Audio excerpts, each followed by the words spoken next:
Hello, I'm James Arvanitakis. I'm the Pro Vice-Chancellor of Research and Graduate Studies here at Western Sydney University. Today I want to talk about the first major milestone you complete as a PhD student, which is the Early Candidature Plan. The aim is to get you and your supervisor to start really delving into the way you're going to work together, to start identifying risks or gaps that you have in your knowledge and your skills, and risks towards your research, as well as the resources you need to get there. The first two parts of the Early Candidature Plan are actually for you to just put in the basic information about your project, reiterating what the aim of your research is. It's a good chance to reflect on what you intend to do and really discuss it with your supervisor. It's also important that you actually list the correct starting date of your research project. And this is important because when we calculate the amount of time you're spending on your research, so we can calculate how long you've got to go till you need to submit, we need to get the right starting date happening. So the third part of the Early Candidature Plan is actually identifying any skills gap you or your supervisor might be able to identify. And this is broken up into three parts: research skills, academic skills, and professional skills. So research skills might be the need to learn how to use a specific software package like Python or Leximancer. Academic skills might be the need, say, to improve your academic writing or actually how to write a conference paper. And your professional skills might be the need to communicate better or how to actually deliver a presentation. Now, what's important to realise is that Western Sydney University actually offers workshops or online materials that can assist you with each of these skill gaps that you might identify.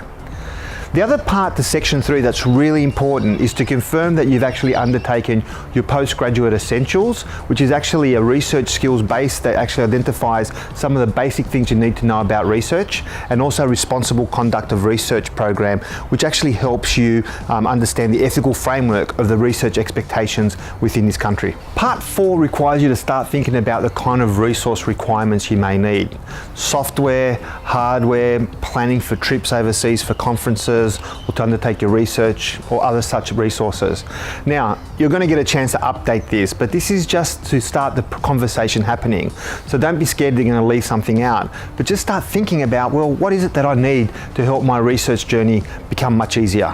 Part 5 and 6 of the Early Candidature Plan are actually about trying to get you to discuss the relationship between you and your supervisor about how you're going to work together. Now, at Western Sydney University, we've actually developed a Researcher-Supervisor Compact, or a Candidate-Supervisor Compact. And what it does, it encourages you and your supervisor to talk about the rules of the meetings that you're going to have, how often you're going to meet, the type of expectations you're required before the meeting, and what's going to happen after the meeting. For example, with my students, what I like is an agenda before I meet with the students. And after the meeting, I like them within the day to actually send me a summary of notes. And it's actually a really powerful way to make sure that you and your supervisor understand how you're going to work together. Part 7 is about your researcher profile. So start thinking about having your online profile ready to go. So we start talking about things like ORCID ID and your Google Scholar ID. And it also encourages you to make contact with your school or institute's librarian to see the type of resources that are available to you. The final section is about thinking of a timeline of what you're going to do next.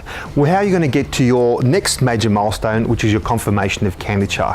Now, this can be as detailed or as basic as what you want it, but what you really need to have as a minimum is what you're going to try and complete sort of at least each month, when you're going to try and have the major parts of your Confirmation of Candidature completed, such as your methodology or your literature review. It's really important that you mark these, and it's a really great way to monitor how your progress is going. And of course, at the end, you need to sign it, get your supervisor to sign it, and also your HDR director to sign it. It means that we all know that you've completed the work and you send it to us.